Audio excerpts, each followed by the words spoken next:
Hello everyone, I welcome you all for this session, that is constants M and H of rotating machines.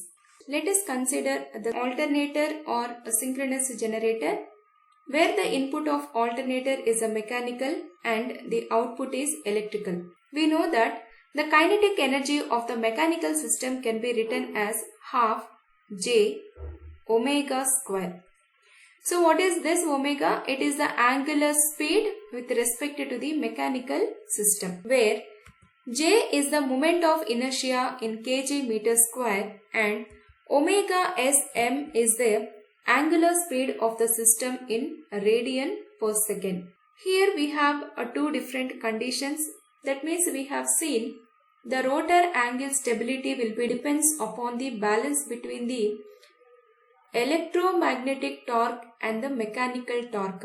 Means we need to work with both mechanical system as well as the electrical system. Being as an electrical student, working with the mechanical system is for us a bit inconvenient. So for that what we are going to do is, we are trying to represent mechanical quantities that we have with respect to the electrical system so that our analysis will be bit easy. To bring the relation between the mechanical and the electrical quantities, already we know that the mechanical degrees can be represented in terms of the electrical degrees. Theta electrical degrees will be equal to P by 2 times of theta mechanical degrees. So from this you can write the theta mechanical degrees will be equal to 2 by P times of theta electrical degrees. So if we differentiate this equation with respect to time, d theta m by dt is equal to 2 by p times of d theta e by dt.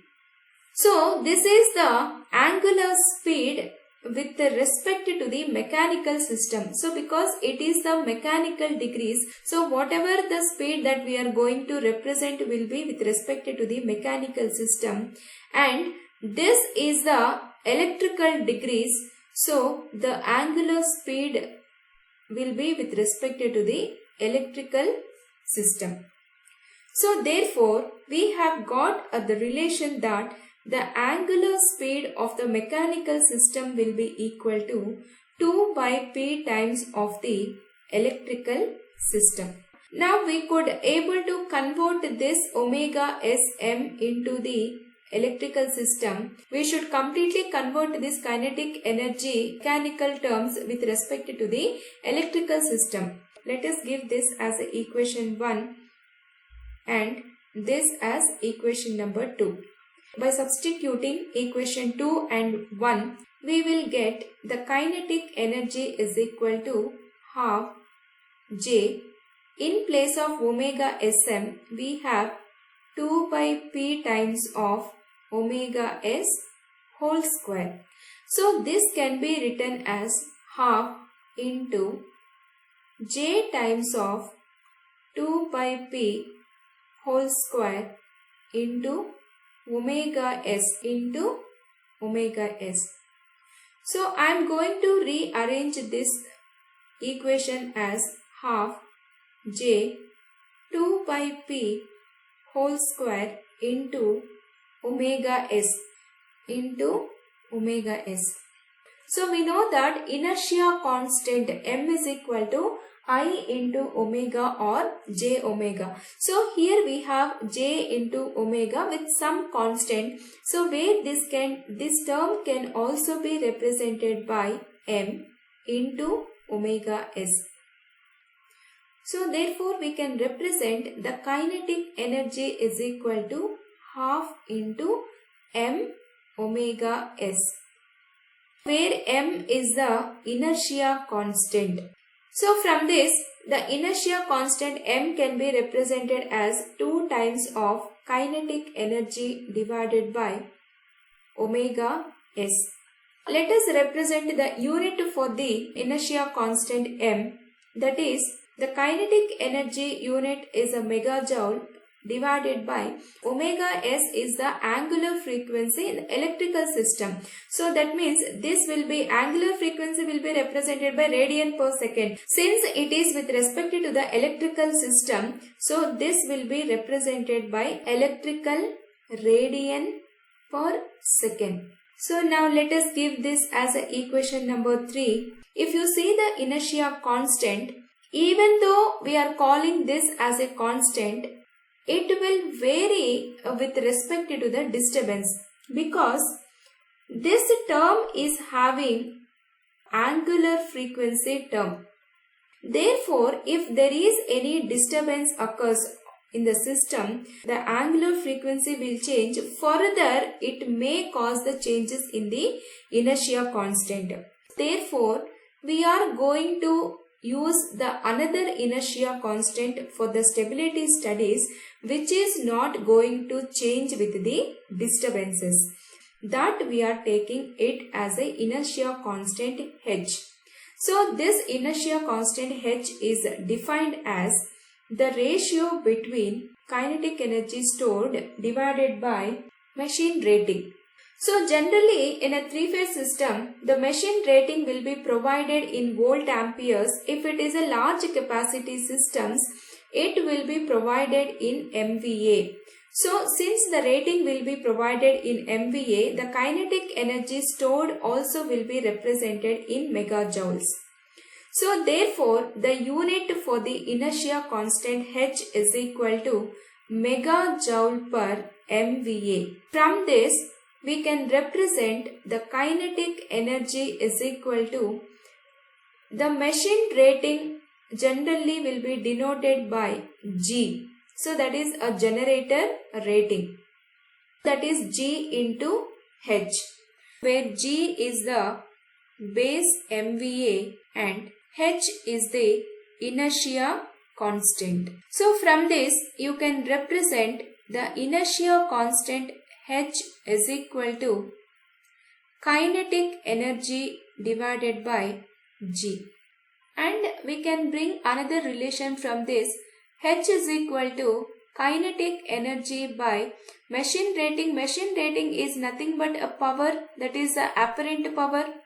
Now we know the kinetic energy, the power is nothing but energy per time.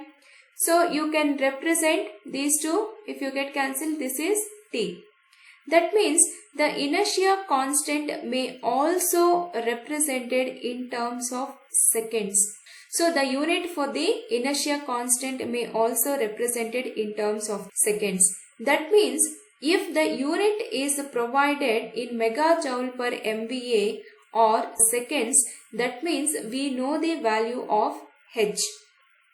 Now if you consider the kinetic energy is equal to G into H as equation number 4, here we have one kinetic energy, that is half into m omega s,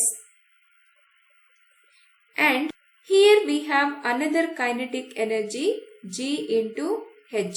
Let us take this as a equation number 3a and this as a equation number 3b.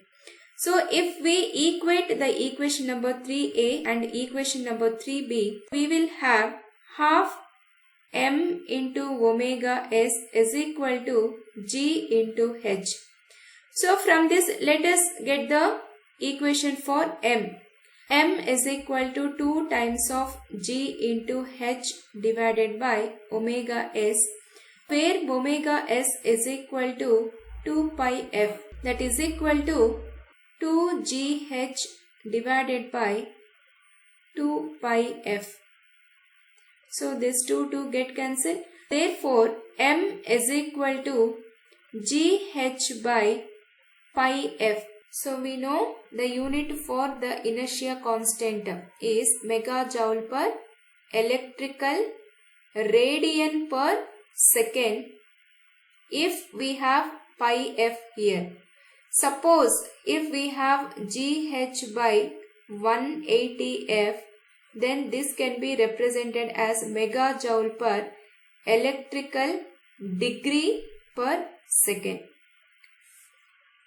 So we should be in a position to identify which unit depends on that. Suppose if they give the megajoule per electrical radian per second, then we have to use the formula m is equal to gh by pi f.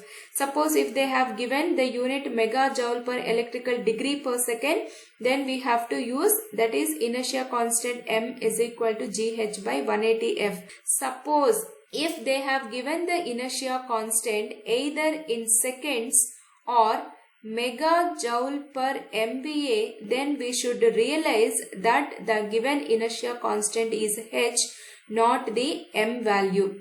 So that means here the m as well as h both will be called as a inertia constants only. So sometimes they will give the inertia constant m value, sometimes they'll give the inertia constant h. So we could identify whether they have given the m value or the h value only by using the units. If it is a megajoule per electrical radian per second or electrical degree per second, that is m value. If the unit is in terms of second, inertia constant is in terms of seconds or megajoule per MVA, we should take that as a h.